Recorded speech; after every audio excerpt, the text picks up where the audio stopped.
Hi friends, ഇന്ന് നമുക്ക് NMCയിൽ റീവാലിഡേഷൻ process എങ്ങനെ ചെയ്യുന്നതെന്ന് നോക്കിയാലോ.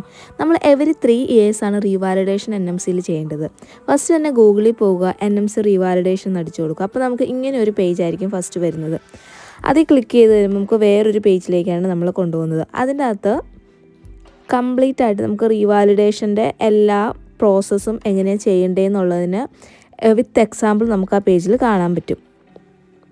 ഇതിൽ വെൽക്കം ടു റീവാലിഡേഷൻ എന്ന് പറഞ്ഞ ഓപ്ഷൻ ക്ലിക്ക് ചെയ്യുമ്പോൾ നമുക്കിതിൽ റീവാലിഡേഷനെ കുറിച്ചുള്ളൊരു ഔട്ട്കം ആയിരിക്കും വരുന്നത്. എന്താണ് റീവാലിഡേഷൻ, എന്തൊക്കെയാണ് അതിൽ റിക്വയർമെൻറ്റ്, എപ്പോഴാണ് നമ്മൾ സബ്മിറ്റ് ചെയ്യേണ്ടത്, അതിനെക്കുറിച്ചായിരിക്കും വരുന്നത്. ഇച്ചിരിയോടും താഴത്തേക്ക് സ്ക്രോൾ ചെയ്യുമ്പോൾ നമുക്ക് ഡൗൺലോഡ് എന്ന് പറഞ്ഞൊരു ഓപ്ഷൻ കാണും. ആ ഡൗൺലോഡിൽ ക്ലിക്ക് ചെയ്തിട്ട് ഫോംസ് ആൻഡ് ടെംപ്ലേറ്റ്സിൽ ക്ലിക്ക് ചെയ്യുമ്പോൾ നമുക്ക് ന്യൂ ഒരു പേജ് കിട്ടും. അതിൻ്റെ അകത്താണ് നമ്മൾ എന്തൊക്കെയാണ് ചെയ്യേണ്ടതെന്നുള്ളത് സ്റ്റെപ്പ് ബൈ സ്റ്റെപ്പായിട്ട് കൊടുക്കുന്നത്. അതിൻ്റെ അകത്ത് നമുക്ക് എക്സാമ്പിൾ കൊണ്ട് നമ്മൾ എന്താണ് ചെയ്യേണ്ടതെന്നുള്ളത്. ഫസ്റ്റ് വൺ എന്ന് പറഞ്ഞാൽ പ്രാക്ടീസ് അവേഴ്സാണ്.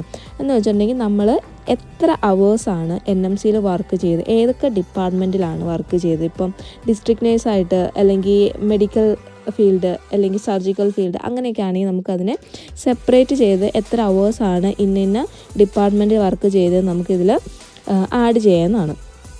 സെക്കൻഡ് വൺ എന്ന് പറയുന്നത് CPD ലോഗ് ടെംപ്ലേറ്റ് ആണ്. എന്ന് വെച്ചിട്ടുണ്ടെങ്കിൽ നമ്മൾ അറ്റൻഡ് ചെയ്ത ക്ലാസ്സസ്, ട്രെയിനിങ് അതൊക്കെയാണ് വരേണ്ടത്. അതിൽ 35 അവേഴ്സാണ് മിനിമം നമ്മൾ ചെയ്യേണ്ടതെന്ന് പറയുന്നത്. അതിൽ നമുക്ക് ഓൺലൈൻ ക്ലാസ് അറ്റൻഡ് ചെയ്ത് ഇൻക്ലൂഡ് ചെയ്യണം. നമ്മളല്ലാണ്ട് ഫേസ് ടു ഫേസ് അറ്റൻഡ് ചെയ്ത ട്രെയിനിങ്സ് ഒക്കെ നമ്മൾ ഇൻക്ലൂഡ് ചെയ്യണം. അതിൽ നമ്മൾ എന്തൊക്കെയാണ് പഠിച്ചത്, നമുക്ക് എന്തൊക്കെയാണ് ഇമ്പ്രൂവ് ചെയ്യാൻ കഴിഞ്ഞത്, അതൊക്കെ നമ്മൾ ആ പേജസിൽ ഇൻക്ലൂഡ് ചെയ്യണം. തേർഡ് വൺ എന്ന് പറയുന്നത് പ്രാക്ടീസ് റിലേറ്റഡ് ഫീഡ്ബാക്കാണ്. അതിൽ നമുക്ക് കിട്ടിയിട്ടുള്ള ഫീഡ്ബാക്ക്സ് ചിലപ്പോൾ അത് നമ്മുടെ പേഷ്യൻസിൻ്റെ കയ്യിൽ നിന്നാവാം, ചിലപ്പോൾ നമ്മുടെ സ്റ്റാഫ്സിൻ്റെ കയ്യിൽ നിന്നാകാം, അത് വെർബലാകാം അല്ലെങ്കിൽ റിട്ടൺ ആയാം, എങ്ങനെയായിരിക്കാം. പക്ഷെ നമ്മളതിൽ ഇൻക്ലൂഡ് ചെയ്യണം. എപ്പോഴാണ് നമുക്ക് കിട്ടിയത്, എന്തൊക്കെയാണ് നമുക്ക് കിട്ടിയെന്നുള്ളത്. അങ്ങനെ നമുക്ക് 5 ഫീഡ്ബാക്സാണ് നമുക്ക് ശരിക്കും വേണ്ടത്.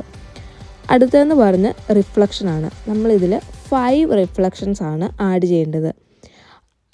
അത് നമുക്ക് സംഭവിച്ചിട്ടുള്ള എറേഴ്സ് ആകാം. ഇപ്പോൾ എക്സാമ്പിൾ പറഞ്ഞ ഡ്രഗ് എറർ, ഫോൾസ്, അല്ലെങ്കിൽ ഡോക്യുമെൻറ്റേഷൻ, അല്ലെങ്കിൽ നമ്മൾ അറ്റൻഡ് ചെയ്ത ഒരു ട്രെയിനിങ്, ആ ട്രെയിനിങ്ങിൽ നിന്ന് നമ്മൾ എന്തൊക്കെയാണ് പഠിച്ചത്, ട്രെയിനിങ്ങിൽ എന്തൊക്കെയാണ് അവർ നമ്മളെ പഠിപ്പിച്ചത്, നമുക്കതെങ്ങനെ നമ്മുടെ ഭാവിയിൽ നമുക്ക് ഉപയോഗിക്കാൻ കഴിഞ്ഞു, അതൊക്കെയായിരിക്കും ഈ പേജിൽ നമ്മൾ ഇൻക്ലൂഡ് ചെയ്യേണ്ടത്.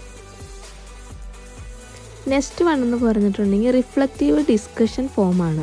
അതെന്ന് പറഞ്ഞിട്ടുണ്ടെങ്കിൽ നമ്മൾ നമ്മുടെ മാനേജറോ ലൈൻ മാനേജറോ അല്ലെങ്കിൽ ഡെപ്യൂട്ടി മാനേജറോ ആയിട്ടായിരിക്കും അത് ചെയ്യേണ്ടത്. നമ്മൾ ഈ പറഞ്ഞതിനൊക്കെ കുറിച്ച് ഒരു ഡിസ്കഷൻ ആയിരിക്കും അവിടെ നടക്കുന്നത്.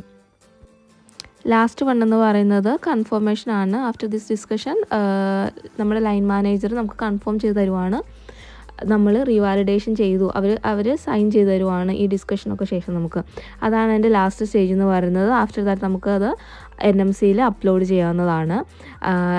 എപ്പോഴും റീവാലിഡേഷൻ 1 month ബിഫോർ നമ്മൾ അത് ചെയ്ത് തീർത്തിരിക്കണം. എപ്പോഴും ലാസ്റ്റ് മിനിറ്റിലേക്ക് വെക്കാതിരിക്കുന്നതാണ് നല്ലത്. കാരണം നമ്മൾ ഇത്രയും കംപ്ലീറ്റ് ചെയ്ത് തീരേണ്ടതുണ്ട്. ഇതിൻ്റെ എക്സാമ്പിൾ നമ്മൾ ആ ടെംപ്ലേറ്റും കൂടി ഇതിൻ്റെ അകത്ത് ആഡ് ആക്കിയിട്ടുണ്ട്. അപ്പോൾ എന്തെങ്കിലും ഡൗട്ട് ഉണ്ടെങ്കിൽ നോക്കാനൊക്കെ ആയിട്ട്, അല്ലെങ്കിൽ ഗൂഗിളിൽ പോയി NMC റീവാലിഡേഷൻ അടിച്ചു കൊടുത്തിട്ടുണ്ടെങ്കിൽ നമ്മൾ ആ പേജിലേക്കായിരിക്കും കറക്റ്റ് പോകുന്നത്. ഇത് നമ്മൾ എല്ലാ 3 years കൂടുമ്പോൾ നമ്മളിത് ചെയ്തുകൊണ്ടിരിക്കണം. അതുകൊണ്ട് തന്നെ NMC റിന്യൂ ചെയ്യാനായിട്ട് നമ്മൾ എവരി ഇയേഴ്സ് ആയിരിക്കും അത് ചെയ്യുന്നത്.